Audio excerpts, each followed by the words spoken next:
When Christine and Pete Hausmann fell in love with their property above the springs of Long Hog Hollow Canyon, they knew that their gardening was headed in a new direction.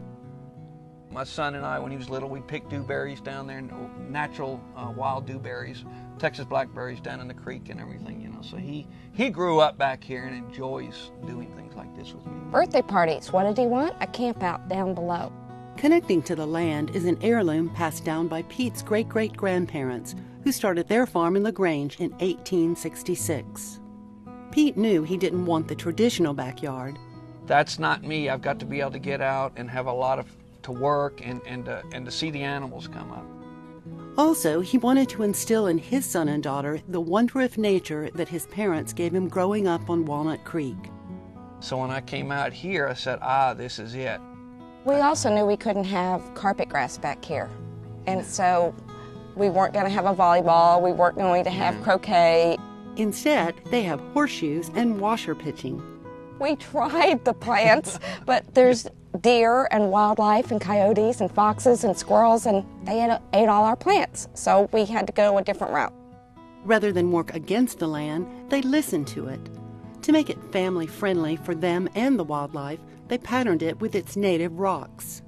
The rocks he hauled back up here, when we moved in, we're thinking, we don't want these rocks. Yeah. He threw them all over the side, a lot of rock, then he was upset that he had to bring them all back up the hill. I did a lot of rock out because it's like, I don't know what I'm going to do here.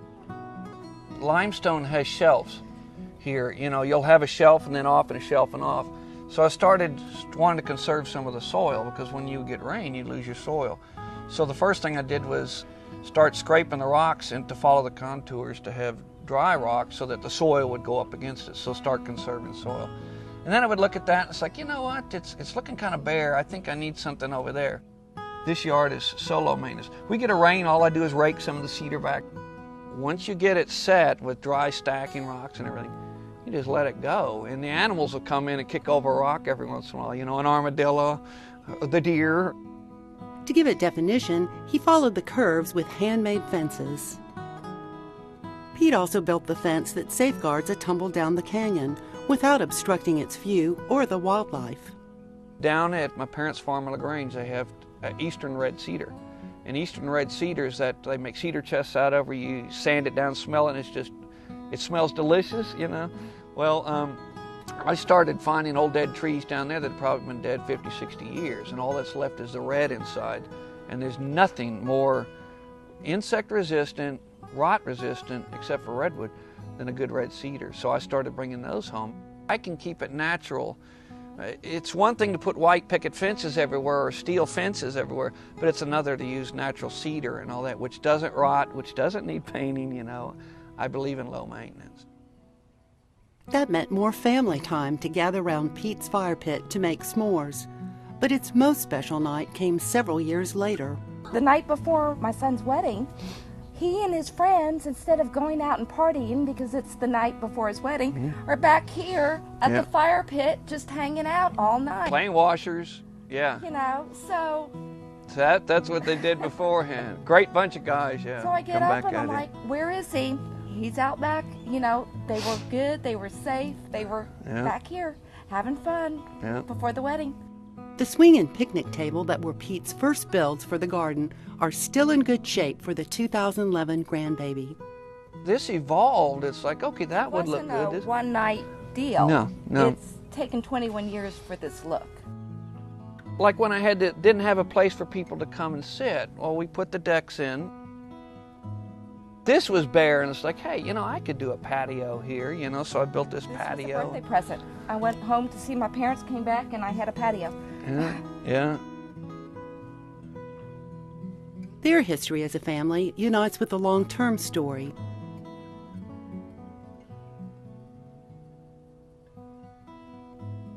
You'll see all the rusty tools that came from the just farm. kind of reminds me of the farm. The farm was a tremendous influence on my life.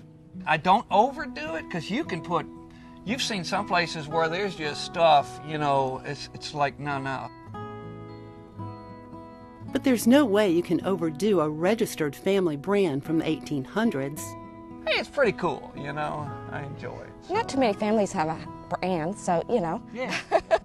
Then, inspired by Central Texas Gardener, they built a shed as the latest connection. It was 110 degrees that August when they framed it and topped with half rounds of cedar that had captured Christine's imagination. And then we started decorating it, and then we realized, hey, this is more than a shed. This is a real getaway.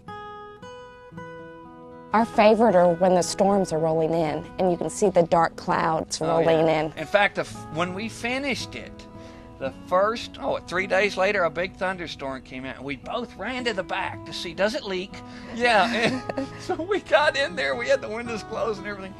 Airtight, just perfect. And we thought, you know, when you hear the rain on the tin roof, you know, everybody likes rain on a tin roof.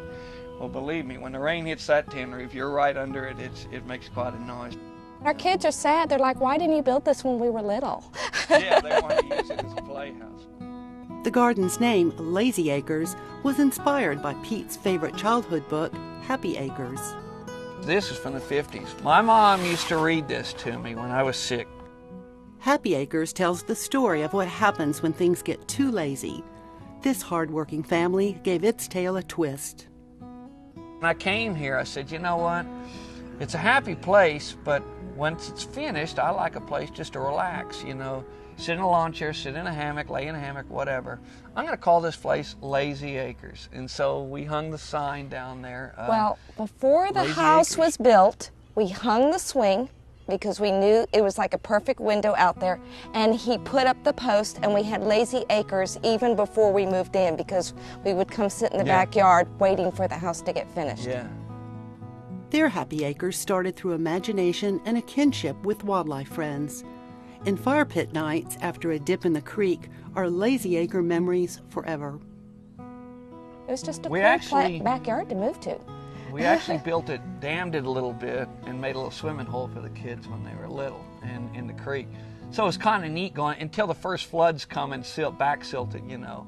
But it was kind of neat, the kids going up, because when I was a kid, that's what I would do. We would dam up Walnut Creek, you know. When I say dam it up, you put some rocks down, get it about that deep, and then on a hot summer day, lay in it, you know. And I knew I could do that here. So they sure didn't want their garden to mess things up for future kids and dads. We are on a creek, and anything you put on this yard is going, in fact, we don't use lawn fertilizers.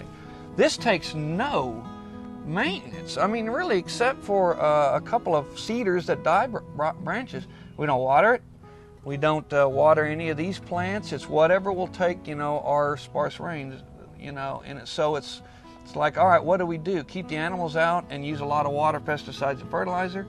Or say the heck with it, let the animals continue to come in here and just let it grow natural. And I went that route.